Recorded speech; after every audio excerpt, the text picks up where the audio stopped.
Hello, everybody. Welcome to the Training, Learning, and Development Community. Happy Thursday to you out there. It is Thursday, and it's been a crazy week. After that AIDC 21 event, I have had a ton of work just kind of exploring new systems and other kind of technologies that I could add to the TLDC sort of content stuff, because I want to make things more accessible and more inclusive. So that's kind of been my week. And I'm actually really, really glad to be able to take some time out to talk with Anja today in this member showcase and just learn more about Anja. And so, yeah, Anja, we've got like 30 minutes. I've got a bunch of questions for you. And I guess, are you ready? Mm-hmm. Yeah. All right. So you have like a really, really interesting background. You have a variety of degrees. You've done a lot of different things. I'm wondering, where in your career were you first introduced to instructional design? When did that first happen for you?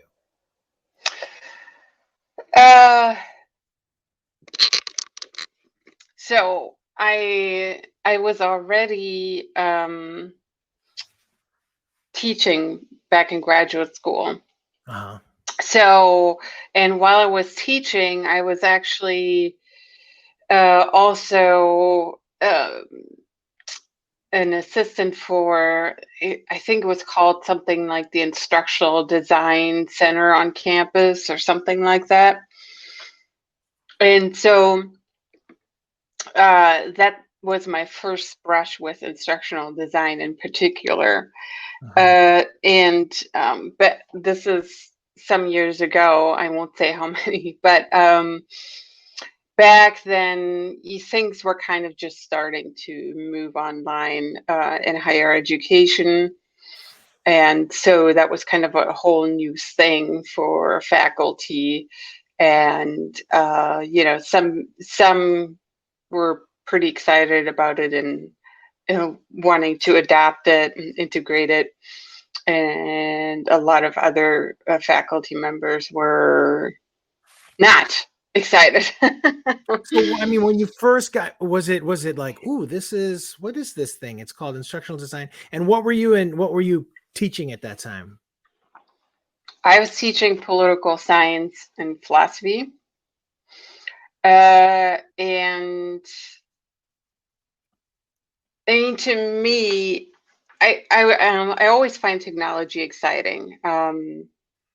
That's just sort of a natural inclination for me, I guess.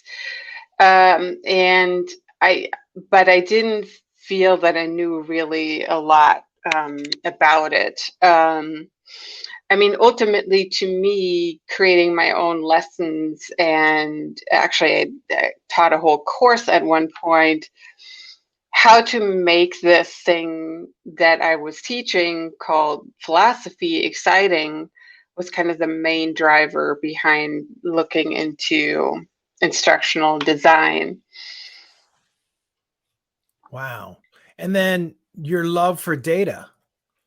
When did that happen? Like, when did you find that you had a passion for data analytics? I'm trying. I'm trying to get my memory going, but I think when I was an undergraduate, I studied both philosophy and psychology, and that was my first exposure to empirical work, so to speak, empirical science. And in psychology, particularly, there's a lot of gray area when it comes to measuring things. And so I became really curious. Well, I mean, how do we collect data on these sort of qualitative phenomena that we're trying to measure? And actually not that simple. And that got me into the more analytical, into the more empirical and data side of things. Mm-hmm, mm-hmm. I feel like I've talked to other people that are really, really focused on data analytics and do that regularly for their career. And it seems like every person that I've spoken to, it's almost like they started getting into it and didn't even realize like how powerful analyzing your data, aggregating it, and being able to build solutions from the information that you gather from data, like didn't realize how powerful that could actually be. And so like even now, what are you doing with data and L&D? Is that something that you're actively have any projects going? So, unsurprisingly, what I'm doing in my current job, training wise, is not measured very well. And as a matter of fact, that was one of the reasons why I started, trying to find more people on LinkedIn who know about the data side of L&D. And to my surprise, I found that it was not just a problem at my company. Even things like, and I'm mostly in sales training, if we're training people to discover more referrals, is that actually effective? Is that helping? When we think about data and training, there's a lot of training going on, but even very tangible things like sales doesn't seem to really have a good grasp on how to measure results and training outcomes and tying them back to the bottom line. Mm-hmm. So, and I'm not getting very far with it, unfortunately, which is, one of the reasons why I'm trying to pivot into a different role. Yeah. I let's say a couple years ago, I recall like when I went to a big conference, I went to DevLearn, and one of the things that I was kind of searching for was I wanted to find more vendors that were focused on data analytics. And thinking that, nowadays, because data really is kind of central to any organization now, or should be central, I thought that on the L&D side, maybe I could find somebody that was also thinking along those lines and really like focused on that concept. But I didn't find anybody. And so, I find that whenever I do come across somebody that is focused on data analytics, like in this space, they're kind of lone wolves. They're sort of like ranging out there, trying to really kind of create their own path. It's not like it's not something that I'm finding a lot of information on, generally in this space.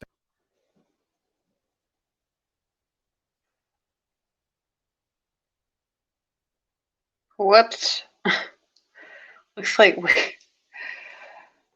we lost you. Sorry about that, Anya. I was messing around with my mouse and I accidentally clicked something. All right. Well, anyway, let me get to my next question. So, poli-sci, biopolitics, organizational leadership, philosophy, psychology. You have these degrees in all of these different things. Is there a particular discipline that you've found like useful for your career so far in L&D? Well, I found all of them useful. Yeah.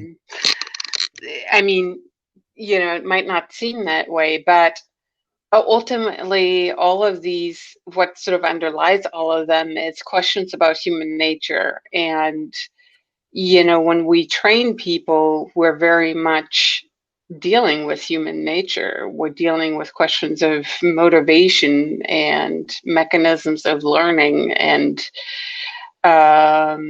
incentives and, the sort of how training and development fits into a person's work life and being at work.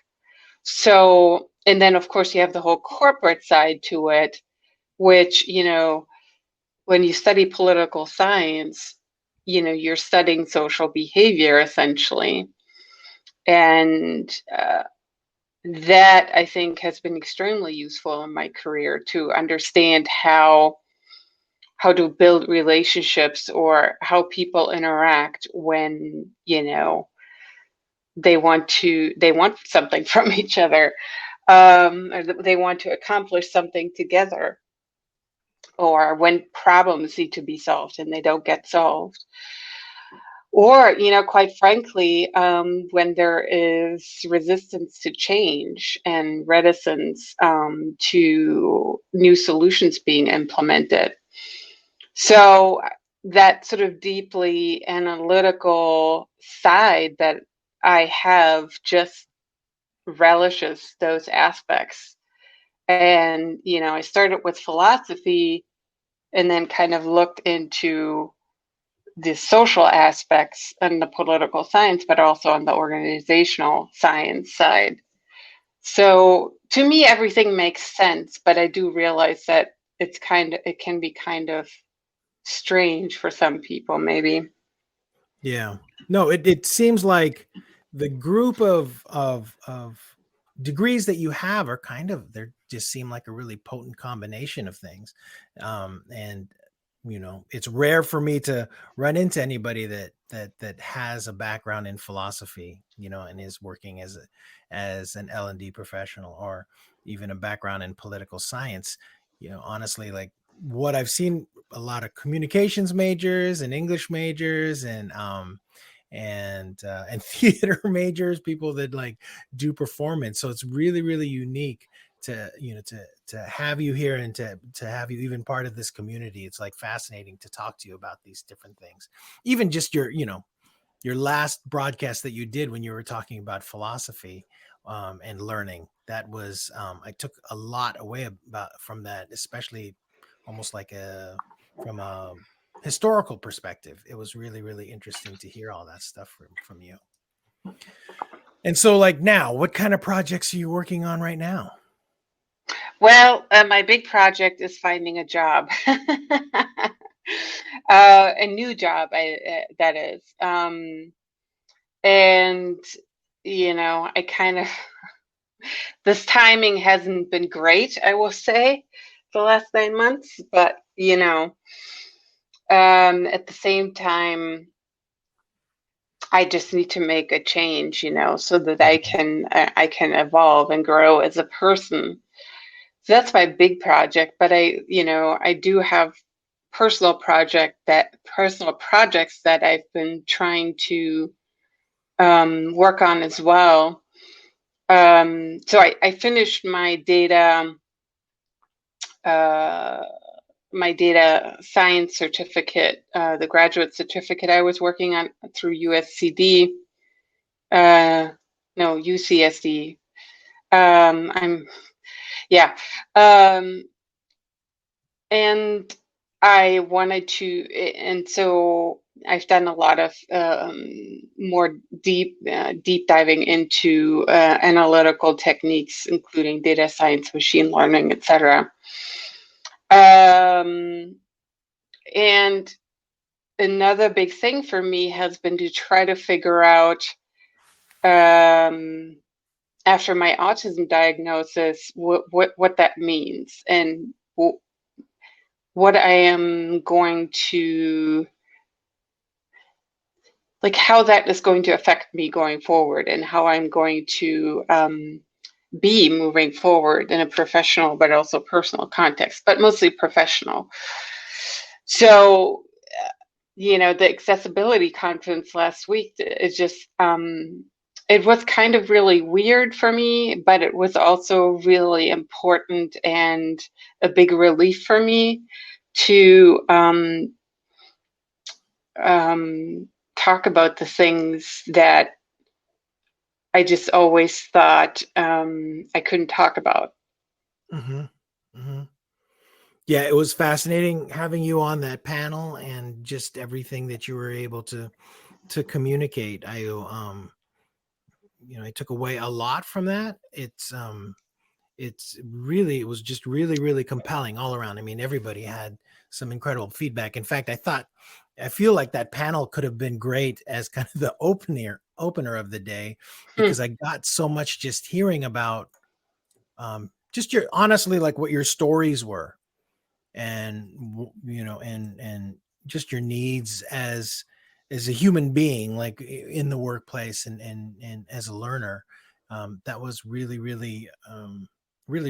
incredible, powerful stuff. So and I recommend, of course, that everybody be able to take a look, listen to those recordings. I'll have that event resource page probably out today. I think I can get it out today. I've been slowly putting it together. So what's your biggest challenge right now in finding a job? So I think one is, I think anyway, my very diverse background. I think in the corporate world, especially, we live in a very cookie cutter world. And if you don't have exactly the type of experience and job title that recruiters are looking for, you typically don't get a call. So that's one thing. Data analytics in particular, it tends to be viewed as highly technical. Mm-hmm. And so, as someone who's taught herself a lot of these things, and nobody asked me to, like I had to do it at work or something like that, that's another challenge. So that's sort of, it's almost like that experience doesn't count. And then the third thing, I think, for me in particular is probably my autism, because I don't necessarily. So another thing you might not know about me is that I'm German, and things kind of work a little bit differently in my culture. But Americans have always struck me as very sort of extroverted and enthusiastic, and Mm-hmm. very, here we'd strike up a conversation with everybody. And as an autistic person, that's extremely difficult. It's also very difficult for me in general to show, emotion, for instance. Um, and, you know, every interview advice article that I've read is, show interest, show enthusiasm, show passion, and stuff like that. And I do those things in my own way, of course. Um, but in the short, or, when you have professional interviewers who are looking for very specific things, they probably have a checklist, and mentally or physically. I think I don't come across in the type of ways that they may expect or are looking for. Mm-hmm. So I go through interviews, and then it's, nothing happens after that, or I just get the whatever, thanks but no thanks Right. response. But I'm not. That's kind of why I started thinking about, okay, should I be talking about this more? Would this be a plus or a minus? And I really don't know. But at the end of the day, for my mental health, I think it is better to be the way that I am rather than Mm-hmm. trying to. And I think in my autism talk, I talked about this issue of masking and how extremely um, taxing that is on autistic people, having to Yeah. mask who they are. Yeah. Yeah.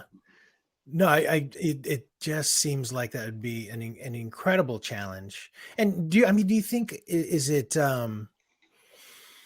like in the past, other industries that you've been in, have you had kind of the same sort of challenges as far as finding work, or has L&D been unique in that way? No, I've pretty much always had those challenges, but I think so. what ultimately would get me a job literally is someone who spent some more time getting to know me. So, Mhm. some of the most successful jobs that I've had, I connected with people who, would sit down with me for a coffee for 2, 3 hours and just they were really interested based on my background and wanted to get to know me more. And they spent that extra time with me. Yeah. And I mean, it's probably not that different from, the good old vitamin C, which is connections. Um, so, you know, Yeah, it's so interesting because even on LinkedIn, you're very transparent. A lot of the posts that you post on there are actually, they're very vulnerable, like very you're very honest and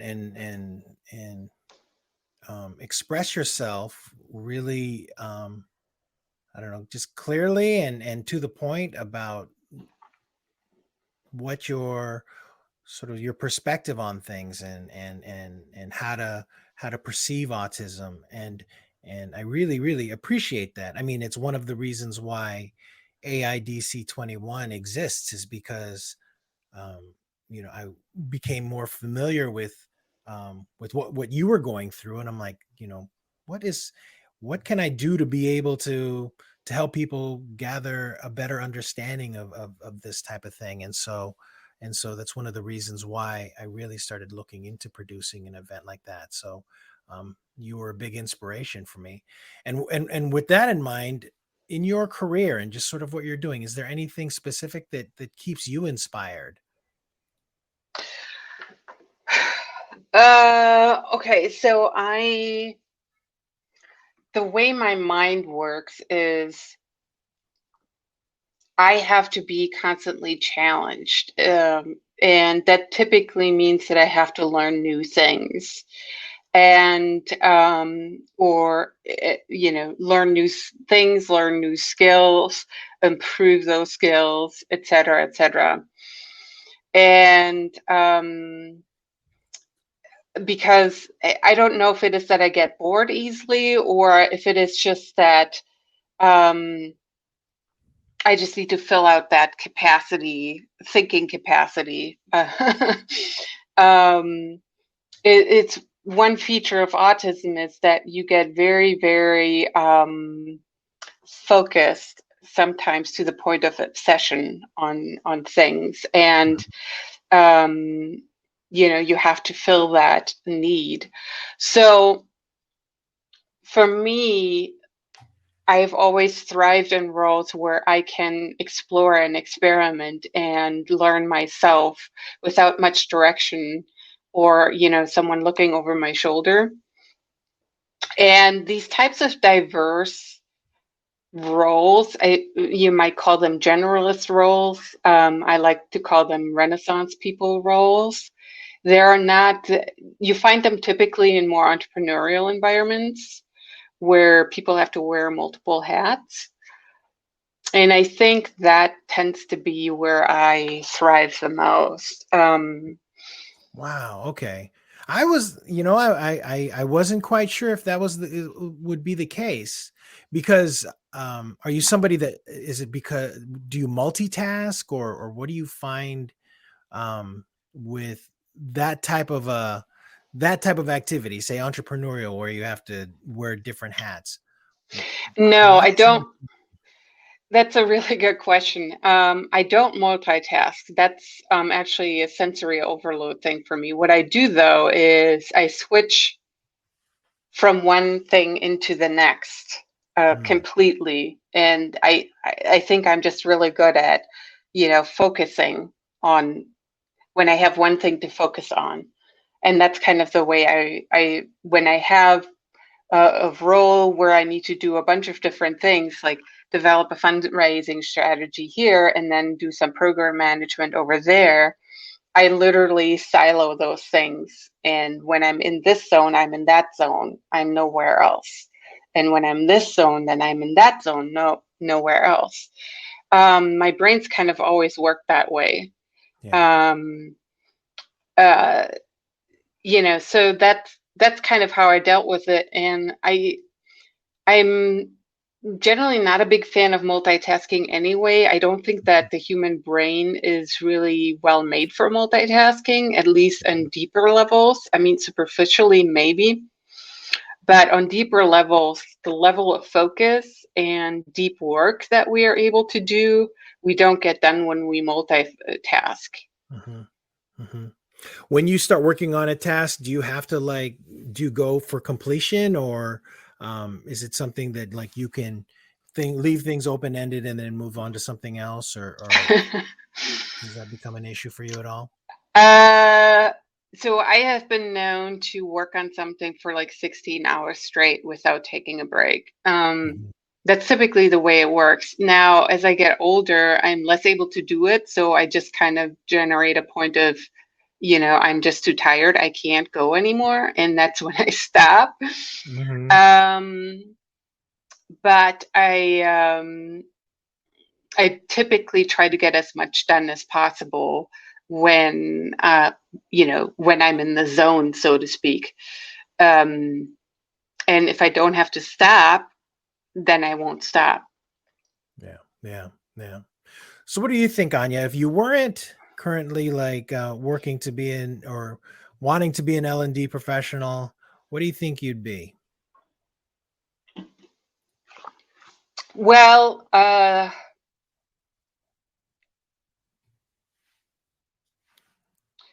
would probably I would probably be a professor, but I would my stint in higher education. I saw a lot of problems with it, particularly with the way things were being taught and Mhm. how a lot of times in many areas, safe for the sciences, maybe higher education tends to be behind what the workplace needs, unfortunately. So I would try to teach things where I could innovate pretty quickly and do my own thing, which is hard to find in higher education, which is why I'm not in higher education. But that's Mhm. probably what would do. Maybe I would be like Aristotle, who just built his own academy and he just charged people for sitting around and learning from him. That's it. How about your challenges, just teaching people as in a social environment, face to face with other people? Does your autism affect that, or does it challenge you? Yeah, it does. I mean, the online teaching world has been and learning world has been a godsend for me in that respect. That really helps. But I do actually do remarkably well, all things considered, when I'm in front of people, say whether I give a presentation or I'm teaching something. And that's primarily because I just go into a zone, and then that's where I am. I'm a little bit, you know, it's I wouldn't say necessarily it's a masking thing. It's just kind of jumping into a role and then doing that. And when I was teaching on campus, that's pretty much how I dealt with that. And the Mhm. desire to teach and help people learn was just stronger than the sensory issues. Right. And yeah. How about speaking at conferences? Is that something you would be interested in doing? Yeah, I mean, I have done that, and I do enjoy that quite a bit. It's always a matter for me of coming up with something that I really want to talk about. I know there are some people who are just professional speakers, they just go everywhere and speak. I'm not sure that I could do that because I don't want to talk about the same thing every time I'm talking. Hmm. Um, and so I would have to come up with new things all the time. And Hmm. that kind of sounds exhausting to me. Yeah. Yeah. Okay. Well, I'm going to wrap it up with one last question, Anya. If there's one thing that people should know about you, what is it? Oh, goodness. I